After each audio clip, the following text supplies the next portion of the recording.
Alright, where are we at? We're at one of our local theaters about to see the most anticipated movie of the year, Avengers Endgame.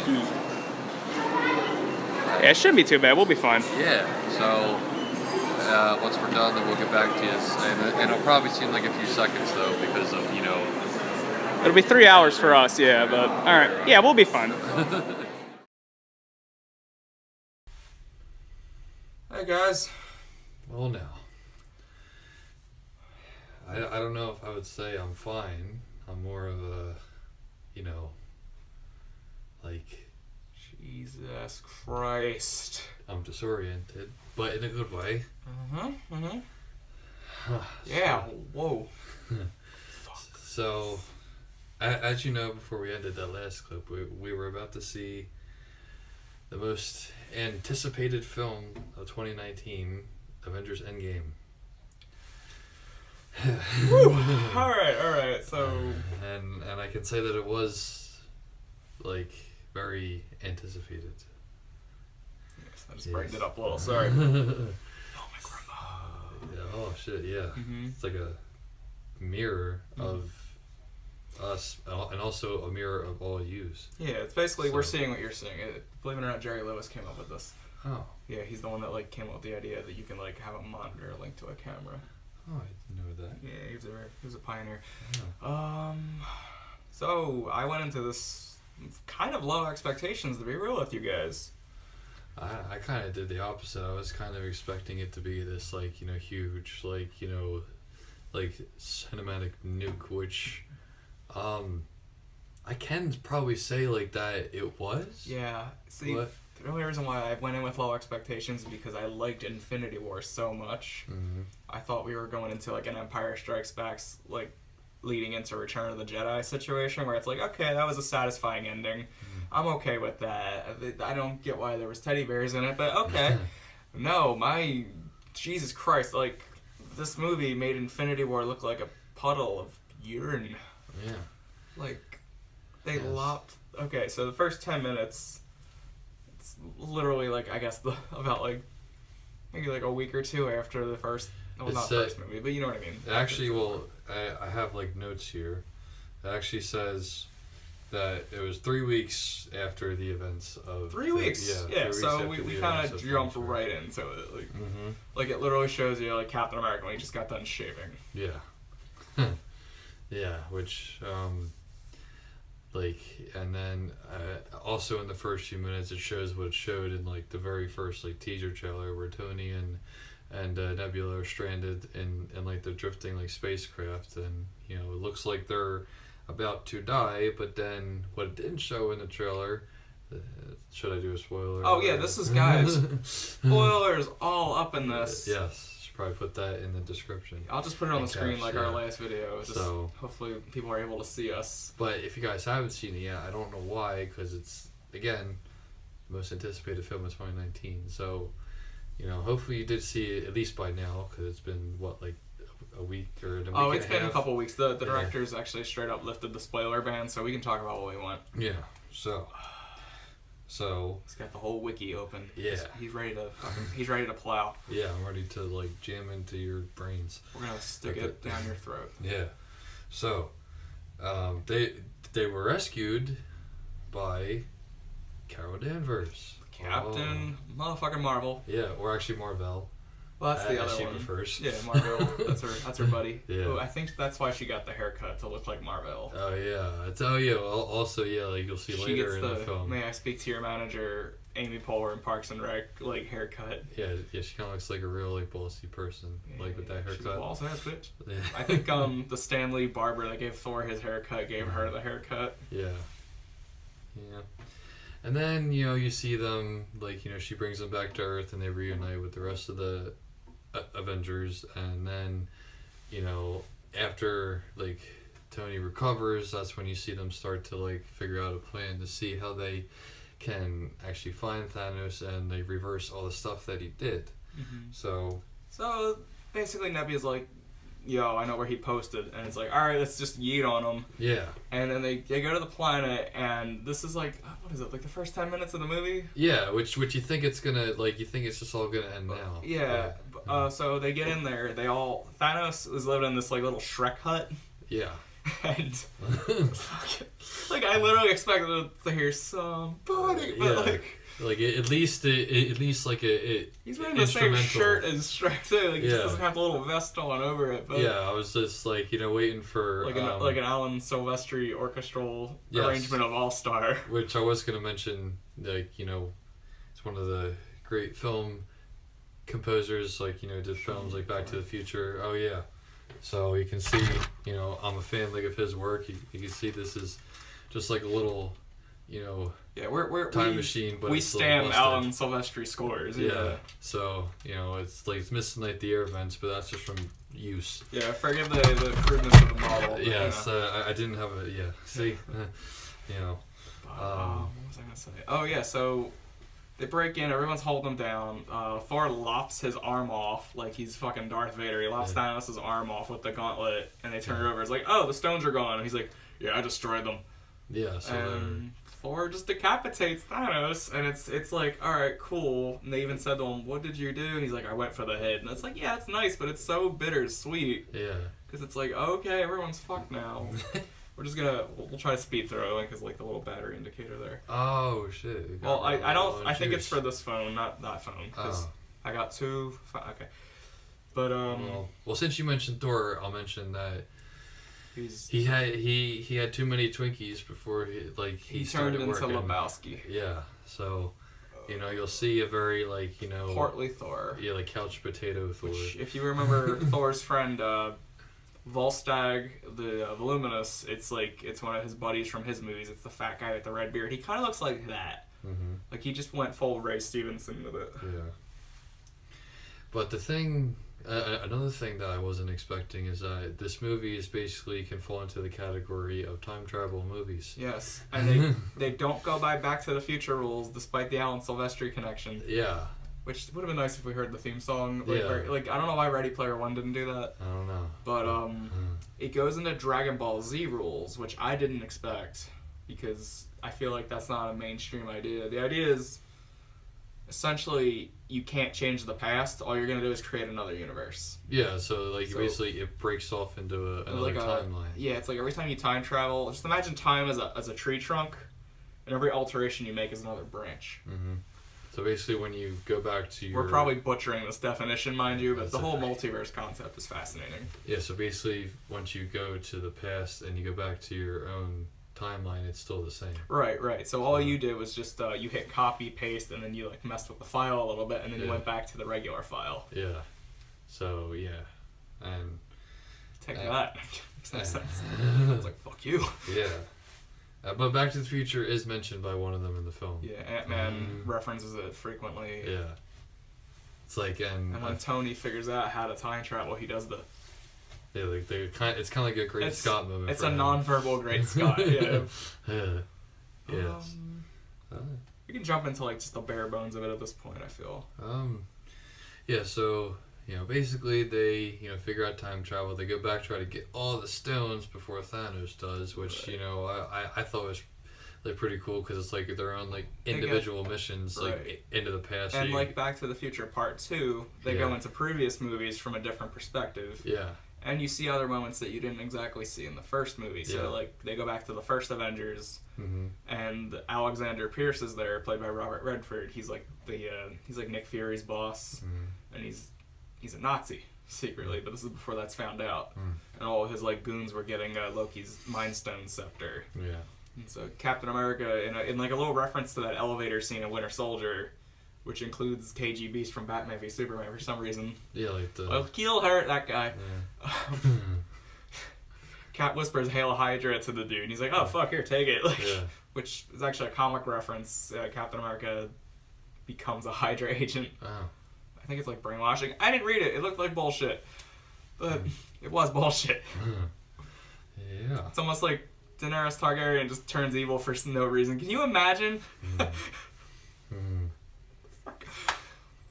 Alright, sorry. I just had a little moment there. It's okay. But yeah, crushing disappointment is the best way to describe Game of Thrones, not Endgame. I want to make that very clear. Yeah. Someone's going to take that out of context. Crushing disappointment, Endgame.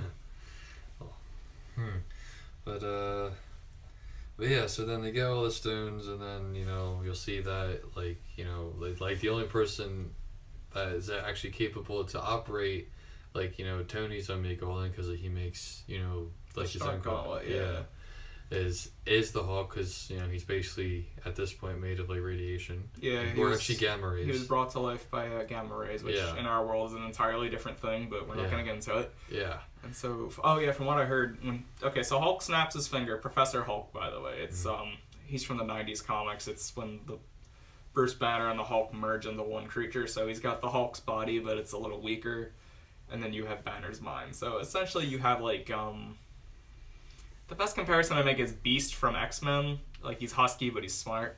But it's the weakest Hulk, so when he snaps his fingers, it kind of drains him to the point where he can't even lift, like, debris up and shit. And I heard the damage done to his arm is permanent, by the way.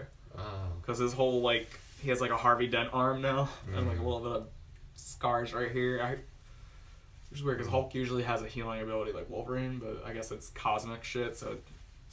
Yeah, it's, unfortunately, it's permanent, but... I hope this brings out the Grey Hulk at some point. Oh, yeah. And that one's like a mafia enforcer. He's got a little pinstripe suit. He's got a Tommy gun. It's so stupid, but I want to see it. Like, put that in a Deadpool movie or something. Yeah. So, but then there's a plot twist where it shows like that, past Nebula,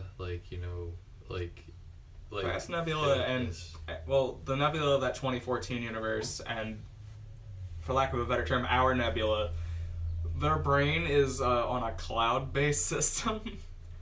So I guess, if she gets really fucked up, they can just import her mind into another body like RoboCop. But, that's how in 2014 Thanos figures it out, and they even steal the Pym particles from her, which, from what I heard, Ebony Maw, he's like a scientist, he's a wizard, he's whatever they need him to be. He reverse engineers the time travel machine, essentially, so...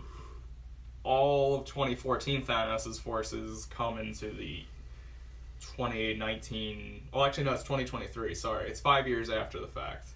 So 2023, they all just come in and they just start, I don't know, he's just yeet on them, and then they get eaten. Yeah, which, after, everyone is technically brought back by the Hulk, Thanos' army appears and blows up the Avengers compound, and then it turns into this whole fight scene, and then you have the big reveal for everyone, including Howard the Duck. Howard the fucking Duck is in the background with this rifle that looks like something out of Mass Effect. And you have this whole nice little reunion with Spider-Man and Iron Man. That was that was a very good scene, because that was what really bothered Tony, that that he lost Peter, so I'm gonna stop now. So it shows his emotions and stuff, basically just giving him a hug. That's nice. And he's that's what he says actually. Oh, this is nice. We get there's a really weird I don't know, I guess it's the way Brie Larson delivered this line, but at some point they're playing football with the Stark Gauntlet, and Hawkeye, we'll get into that later, but Spider-Man's he's running around with it, and Captain Marvel shows up. He's like, "Hi, I'm Peter Parker," and she's like, "Hey, Peter Parker, got something for me?" But the way she said it sounded very I was expecting the Brazzers logo to pop up. She's like, "You got something for me?" I'm like, why would you say it like that to a 14-year-old or 15, however old he is now? I don't know, and she's 45 at least. Because, ugh. I don't know. With her fucking mom haircut. No, don't write this fan fiction. It was just weird the way she said it, but, speaking of Hawkeye, though, they made him exuberantly badass in this movie. They basically turned him into John Wick with a sword. He became the Ronin, which in the comics is the identity he takes on after passing the Hawkeye mantle away. It's after Civil War, so that makes sense.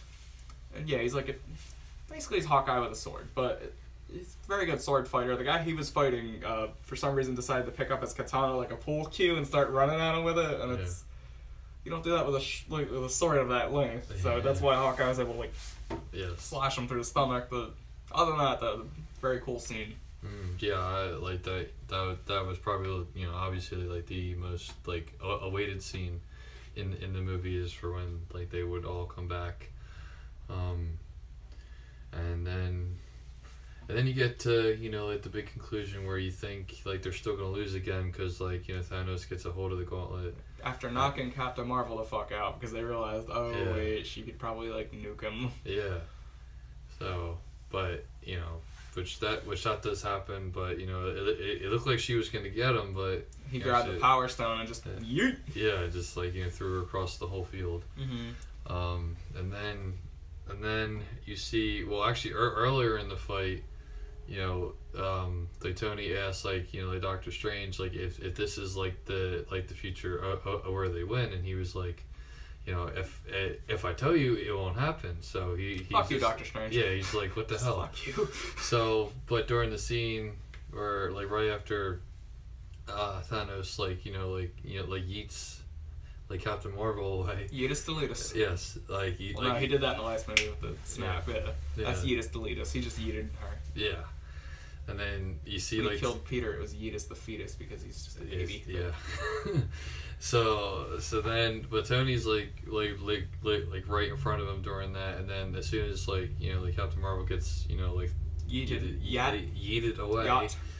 He yacht the thought. He looks over at Doctor Strange and he kind of like gives him like the He just the goes index, like Which the people, someone did a meme. It's like things Doctor Strange was actually saying. Fly up. Thanos Yeah. cannot fly. yeah Just take one stone out. He can't kill everyone without if you take one stone. But yeah. So of course, Tony rigged it up so his Stark Gauntlet would pass the gems onto, or stones as they call them in the movies, yeah onto his suit. First, Thanos says, "I'm inevitable." He goes to snap his fingers. He sees there's no stones on him, yeah and to which Tony replies, "I am Iron Man," and boom. yes, which that like disintegrates all the like the foes.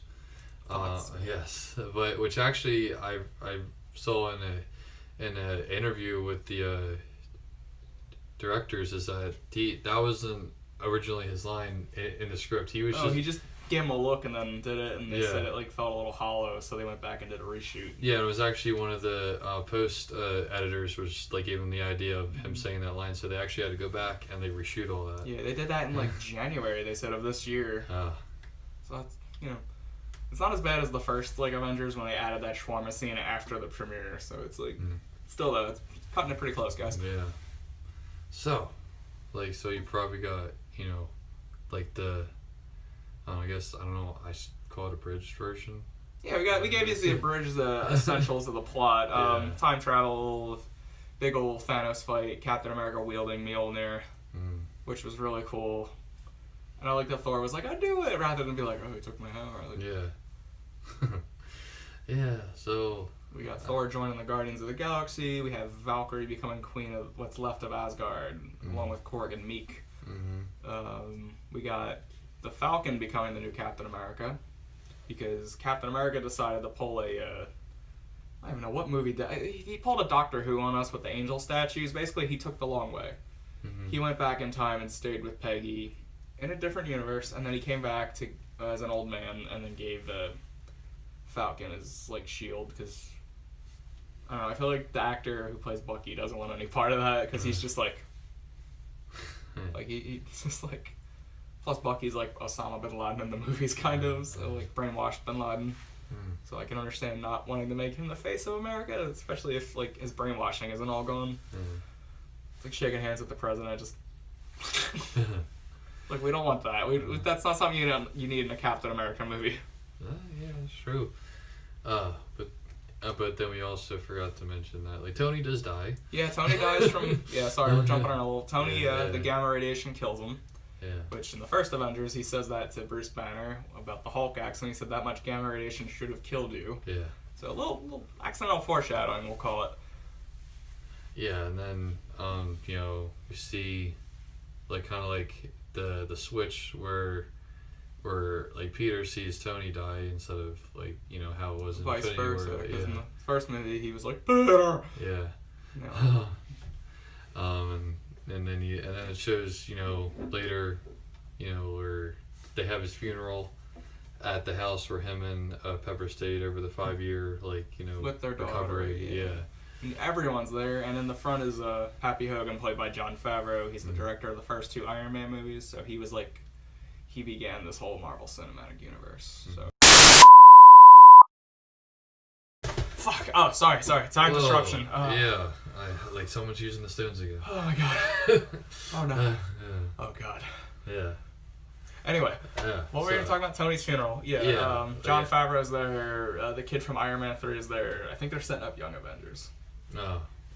Because they're doing a Hawkeye TV series about him training a new Hawkeye. Yeah, so it probably could be his daughter. Or the Kate Bishop character, or they just combine the Kate Bishop character into his daughter. And then you also have Iron Man's daughter, Morgan Stark, who's for some reason named after a villain. Oh. And, Yeah, I don't know why, but fuck it. What else we got? Yeah, well, that's basically Kinda like it. There's no after credit scene. Yeah. It's just Iron Man's hammer clanking against the sound of it from the first movie. Yeah. So, Oh wait, no, I forgot something else. Like, we found out that Cap is actually, like he became worthy. Yeah, he lifted Mjolnir. Yeah. Yeah. That was a cool scene, even though like in Age of Ultron he nudged it, and the theory is he just didn't feel worthy, and that's why it didn't lift all the way. Yeah, and then Thor's like, yes, I knew it. Yeah. What else is there? Fat Thor at the end looked cool because he looked like a Mortal Kombat character. He had like his little braids and everything in his beard. Yeah. And he was wielding Stormbreaker and Mjolnir for a little bit. So at one point he chucks the small hammer in there and hits it with the big one at somebody. Yeah. Like a baseball. Like this whole movie though, I'm honestly like, listen, I want to be a filmmaker. I almost quit because of this. I'm like, I'm not topping that. Huh? I'm not. Nothing's stopping that. I mean, obviously something will top that eventually, but Yeah. I'm giving this like an actual 9 out of 10. And subtext, good lord. Yeah, I would say the same thing. I want to go back and watch like from like the first one, like all the way up to this one. So yeah, that's 23 movies now. Yeah, 23 movies. Yeah. And then you have Spider-Man: Far From Home coming out next. Yes, which follows like the events of Endgame. Yep. And that trailer that just dropped for it is very spoilery, and I don't know why I'm warning you of that. You just watch this entire video where we summarize it. Yeah. Yeah. Like, honestly, yeah, there's plot holes. Every movie has plot holes. But when it's done right, because I kind of, like, predicted all of this to come. I was like, alright, that's going to happen. But the way they executed it was brilliant. What would you give it, Vincent? I don't know. Yeah, I'll probably still say, a solid, like, maybe like 8.9. Solid. Yeah. 8.9. Yeah. So. Alright. Yeah. We'll see you guys in the next video. Yeah. So. Stay classy. Classy.